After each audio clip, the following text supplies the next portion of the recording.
Hey all, Miss here. Just wanted to do a quick rundown of the build. I had some requests for a build video, so just going to go over what I've done, what I found to work in higher pits and tower. So firstly, I want to start with this. I do have grandfather. I do have it with trim string. I don't particularly like this. I think I would prefer to have a one hand and focus with gem strength. But right now, the gem strength is carrying. It's very hard to, as you can see from the gems there, to replace that and settle for 32 multis instead of 110 and 97. I still have to get the second flawless for Roderick. I'm in the process of doing that now. But yeah, as you can see, it's a lot. So it's very hard to replace. Non-ancestral footfalls. I still have not been lucky enough to get ancestrals with the correct mod. These are very good. Life, willpower, all res. Got the movement speed on there with the transfigure. The temper. So I would prefer to have a better aspect. At the time when I got these, I had none of the reroll mats, so it's kind of take it as you are. Hasn't made too much of a difference. I don't think there's... When you're stopping to attack anyways, and you're doing 2 to 3 claws between movements, you're not going to have an issue. 8.8 is probably just fine. I would recommend going for as high as possible, but 0.8 is probably going to sell it just fine. Pants, Temerity would be the normal play here. You would want to do Temerity. I would think you would want to get them with Wrath regen. I'm working on doing that myself right now. There's been one pair on trade.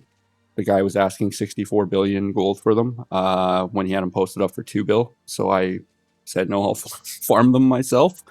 So I'm still working on that. Might have been a bad plan, but is what it is. I will get that done.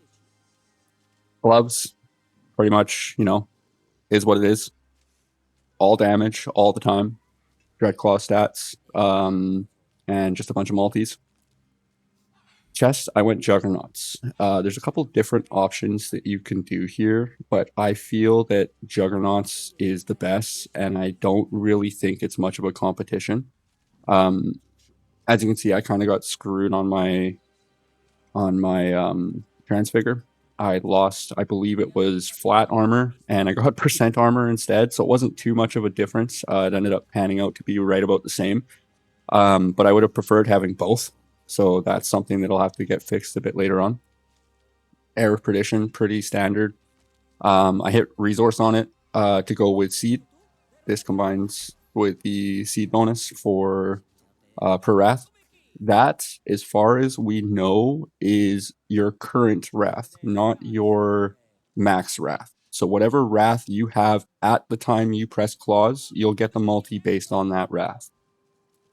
So resource here, I put it here, and I even went for the masterwork on it, and then I put it here as well. So I have a total of 230.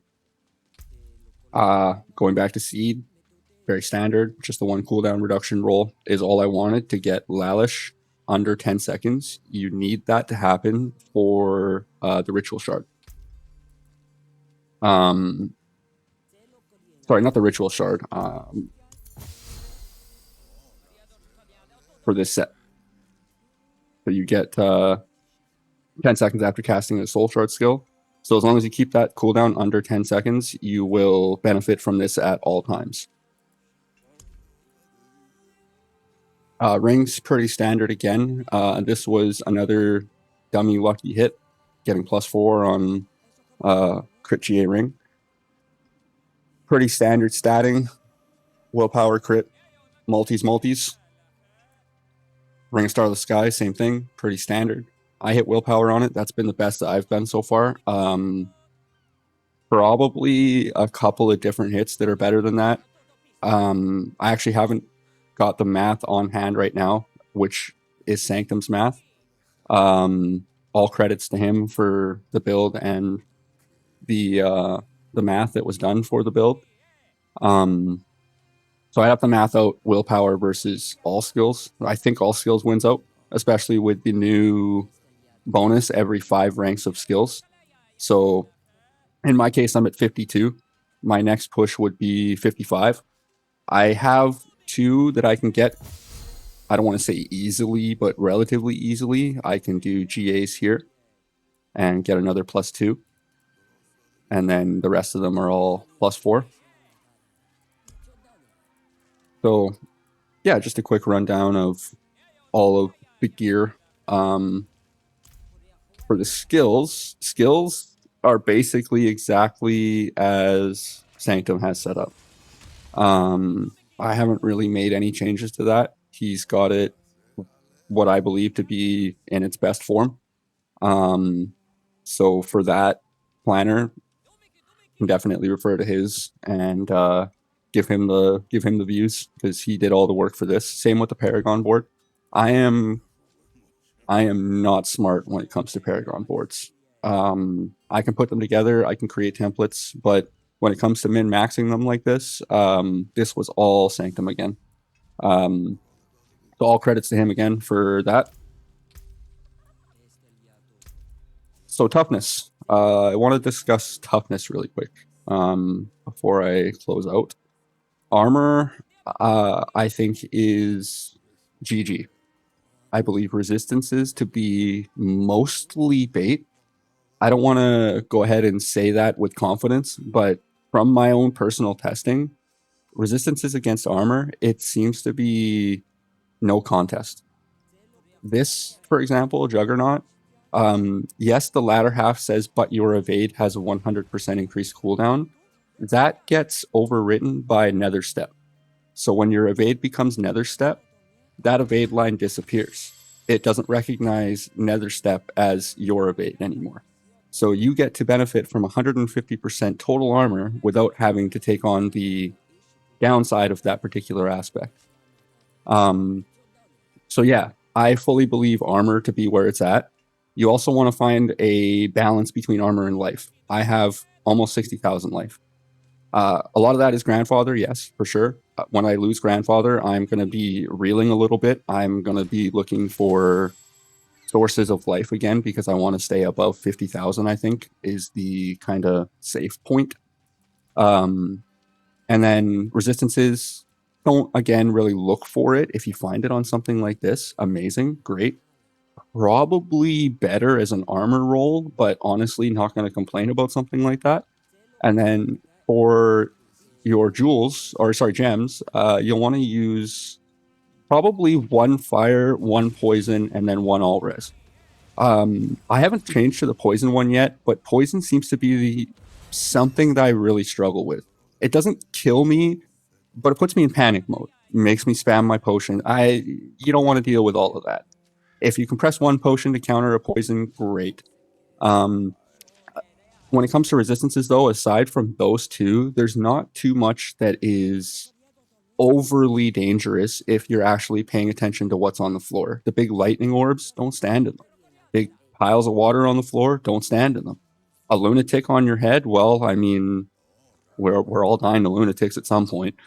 So just things you have to watch out for, right? It doesn't matter how much defenses you can layer. In most cases, you're probably going to have to watch your feet. So yeah, that'll be about it. Quick rundown of these. It's just 2 set Nameless and 4 set Linta being buffed by the Mythic Seal. You do this for this ritual bonus. You get Sigil of Summons, which gives you another demon towards this set. So Agram, increased damage per active greater demon summon. This does count as a greater demon with the Hellworm node. This I still need to do a little bit of experimentation with. I'm not sure if the buff is overwriting. When I press Sigil, it starts a ritual. For the next 60 seconds, the ritual builds up to a 200% multiplier. What I'm unsure about, and what I've noticed kind of watching my buffs, is that ritual seems to overwrite itself and restart the countdown, which means that you are potentially losing out on what is the highest end of that ritual. And in most cases, you're pressing it probably 3 or 4 seconds after you've pressed it again. You're just getting into your next pack, you're pressing it. I don't think it's something you spam. You get into a pack, you press it. When the Hellworm drops, you press it again. Try and maintain buff, try and get it to stack up as high as possible. Same thing with Rampage. In my video where I'm displaying the 125 pick clear, you can kind of see me playing piano with my buttons. Don't play piano with your buttons. Keep your eyes up. You want to have 5 eyes up at all times as much as possible. Keep your Greater Hellworm up from Sigil of Summons. Keep your Rampage up. Don't spam Rampage and drop it on people's heads. You don't need to do that. You can simply Nether Step and it will give it another 3 seconds of duration. Same with the eyes, same with the Hellworm. Lalish is the only thing you want to be absolutely spamming off a cooldown. Same thing with your alt. Metamorphosis, Lalish. As soon as they're off cooldown, press them again. Otherwise, maintain 5 eyes and that's it. I think that about covers the entirety of the build. If you guys have any questions, drop them in the comments and I'll see what I can do for you. Have a good day, guys.